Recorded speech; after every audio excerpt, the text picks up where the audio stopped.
Salut à tous, Sébastien, j'espère que vous allez bien. Ici, super temps, donc nickel. Vlog un peu spécial aujourd'hui puisque bienvenue à Yokohama.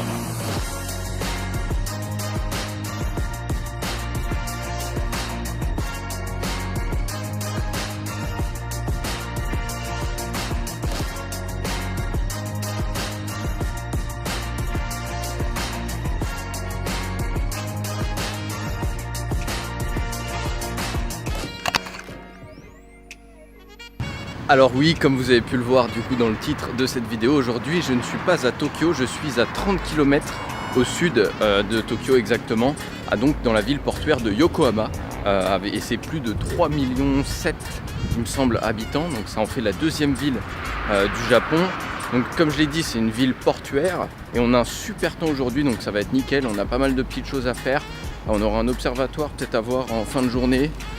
Mais en attendant, on va essayer d'aller au quartier chinois, qui est un des plus grands quartiers chinois du monde ici.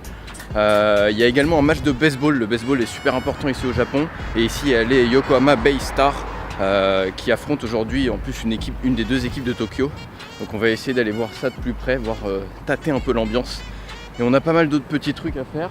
Mais là, il est 13h passé, j'ai un peu la dalle. Donc on va essayer de trouver de quoi manger avant de commencer la visite donc de Yokohama. C'est parti.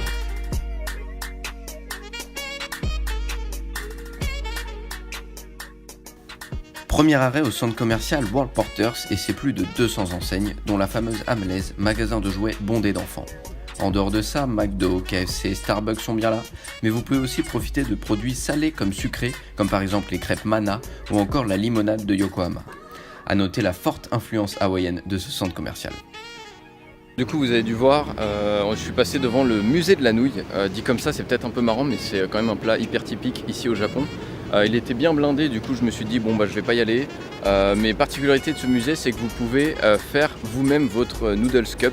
Donc c'est assez marrant, mais encore une fois plein de monde, du coup un peu la flemme de faire ça. Donc là ce qu'on va faire, c'est qu'on va faire notre deuxième stop du côté du port de Yokohama, puisque c'est quand même une ville portuaire.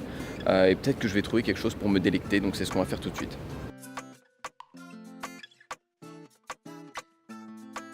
Le port de Yokohama, axé sur le commerce, s'ouvre sur la baie de Tokyo. Chaque année, il accueille en moyenne 50 000 navires et plus de 3 millions de conteneurs, ce qui en fait le 32e port mondial et le 3e du Japon, après ceux de Chiba et Nagoya.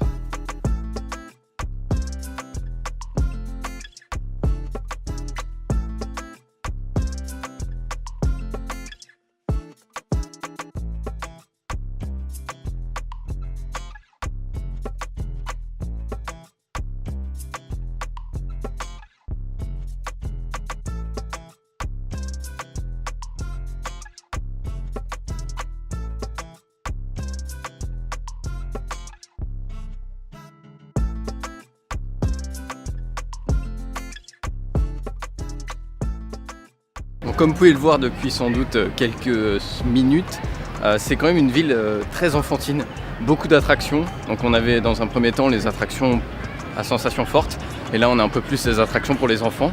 Donc c'est sympa, il fait beau, il y a beaucoup de familles. Il faut savoir que c'est férié encore aujourd'hui ici au Japon, jusqu'à lundi. Je sais pas c'est quel jour aujourd'hui, mais en tout cas il y a beaucoup de familles qui sont sorties. Et du coup c'est une ville quand même pour l'instant très sympathique et le soleil joue beaucoup je pense là-dessus.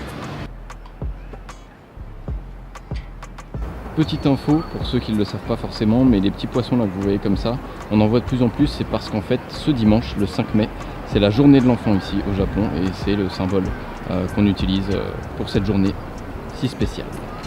Bon, du coup on a quitté la baie de Yokohama et ses petites attractions enfantines et pour les plus grands. On s'enfonce un peu plus dans la ville, je me dirige vers le Yokohama Stadium, puisque comme je vous l'ai dit en intro de la vidéo, aujourd'hui il y a un match de baseball. Le baseball c'est un sport de malades ici, ils sont complètement fous. Et aujourd'hui à 14h, donc là il est bientôt 15h, il y avait l'équipe de Yokohama, les Bay Stars, qui affrontaient les Yakult Swallows, qui est une des deux équipes de Tokyo. Alors Yokohama n'est pas forcément bien classé cette saison, mais je vais essayer d'aller tâter quand même l'ambiance autour du stade, puisque j'avais pas pris de billet, mais on va aller voir un peu à quoi ça ressemble, le baseball ici à Yokohama.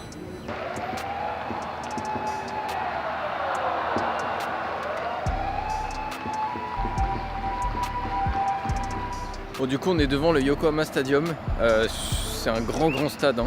Il y a une vraie ambiance, c'est-à-dire que 2 rues ou 3 rues avant que j'arrive, j'entendais déjà les gens chanter. Alors là je crois que c'est la 6e manche, si je dis pas de bêtises. Voilà, il y a toujours 0-0 entre les 2 équipes, mais depuis tout à l'heure, là, depuis que je suis arrivé, des espèces d'ovations comme si les Bay Stars avaient marqué. Alors je suis pas un expert des règles du baseball, mais il y a toujours 0-0. Et ce qui me fait assez rire, c'est qu'en fait il y a énormément de gens qui sont posés devant et qui regardent le match sur téléphone, donc peut-être qu'ils n'ont pas eu de place. Et si vous regardez un peu derrière, le vieux monsieur, lui, il est carrément à la jumelle. Donc à mon avis, il doit essayer de guetter des trucs.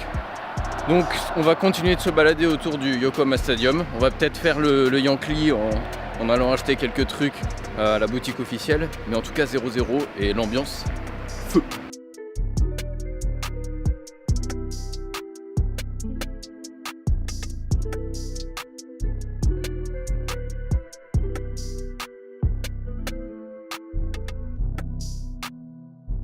Donc on est sorti du stade, finalement j'ai pas craqué, j'ai rien pris, surtout parce que c'était pas très joli. Les habits de baseball, voilà, je pensais qu'ils allaient faire des petits trucs raffinés, mais non, en fait il y avait juste des maillots. Donc là ce qu'on va faire, c'est qu'on va aller dans le Chinatown rapidement. C'est quand même un quartier qui s'étend beaucoup, donc on va... c'est par là, ouais c'est par là. Et on va pas y rester beaucoup, et après je vais vous emmener au Yamashita Park, qui est un grand parc ici à Yokohama. Donc un petit tour dans le Chinatown et après on ira au niveau du parc.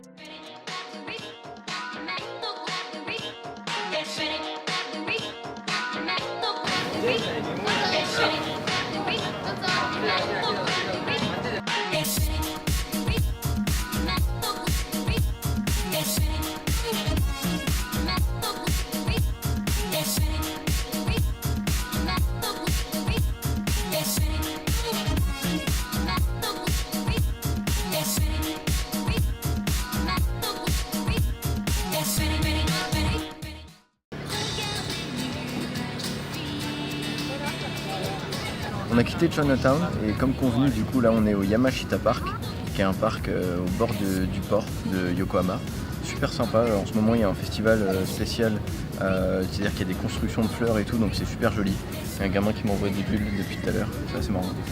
Et du coup là ce qu'on va faire, c'est qu'on va se poser un petit peu dans le parc, tranquillement, on va profiter du soleil un peu, et puis on va gentiment revenir, parce que là je suis vraiment à l'autre bout de Yokohama, c'est vraiment une ville qui s'étend en largeur, et du coup on va revenir, on va traverser tout, on va longer le port jusqu'à l'observatoire, qui sera notre dernier, je pense, arrêt ici, et que ça va me permettre aussi de me rapprocher de la gare, puisque la gare est à facilement, je pense, 3-4 km d'ici. Donc on va faire ça tranquillement, et puis je vais continuer à vous montrer le parc qui est quand même super joli.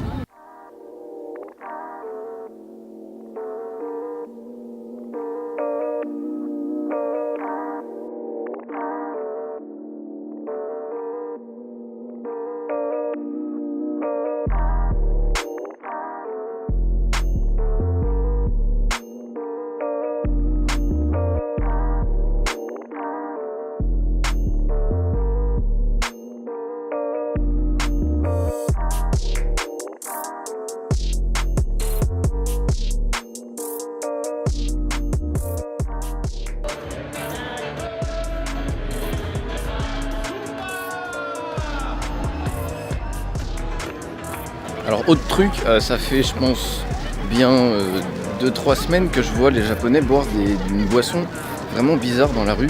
C'est un espèce de, on dirait du café, mais il y a aux fruits, etc. Avec des petites billes au fond.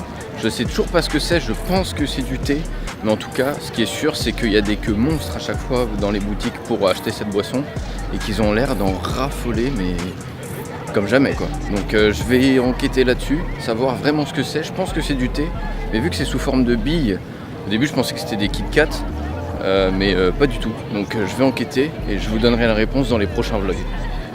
Alors un truc qui va peut-être vous étonner, vous allez peut-être vous dire Bastien, tu sais pas chercher. Mais je vous jure que ça fait bien 30 minutes que j'ai cette putain de canette dans les mains et que je trouve pas de poubelle.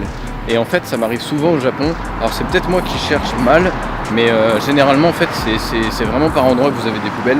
C'est pas partout. Et du coup moi je galère à chaque fois à trouver une poubelle.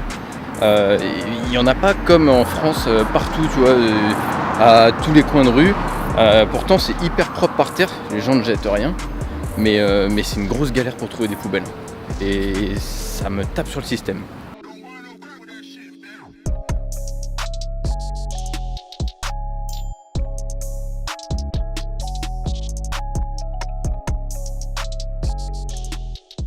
Bon, comme vous l'avez vu, du coup j'ai fait un dernier stop du côté du Pokémon Center de Yokohama, juste pour me remettre un peu dans l'ambiance nostalgique, etc. Beaucoup d'enfants, beaucoup de gadgets, de goodies, etc. C'était super drôle. Là maintenant je suis revenu du côté de Yokohama Station parce que j'ai quand même une heure et demie de transport pour revenir sur Kunitachi, donc je vais pas trop tarder, surtout que la nuit commence à tomber et j'aimerais bien retourner chercher à manger là au Seiyu. Donc en tout cas j'espère que vous avez kiffé la vidéo. Yokohama c'est une ville vraiment super sympa. En une journée vous pouvez rapidement faire le tour et faire les principales attractions de la ville. Donc ce que je vous ai montré c'est vraiment la globalité de la ville. Il y aurait peut-être, j'y reviendrai peut-être pour aller dans certaines petites rues que j'ai pas forcément eu le temps de faire parce que j'ai quand même pas mal marché aujourd'hui. C'est une ville, ça change de Tokyo, c'est un peu plus reposant. Là on est du côté de la gare donc il y a pas mal de circulation, mais sinon c'est vraiment super, ça change et tout, l'articulation de la ville avec des ponts un peu partout. Donc c'est super sympa, en tout cas j'espère que vous avez kiffé. Du coup il me reste plus qu'à vous les dire de, comme d'habitude, lâcher un pouce bleu, commenter, partagez la chaîne, abonnez-vous. Et puis moi je vous dis à dimanche prochain pour un nouveau vlog. D'ici là, kiffez, vivez, c'était Bastien à Yokohama. Peace. Ah oui, au fait, j'ai oublié de vous dire, j'ai toujours pas trouvé de poubelle, donc si jamais vous pouvez m'aider, n'hésitez pas. Mais sinon, elle sera avec moi dimanche prochain. Bon, j'arrête de raconter ma vie. Peace.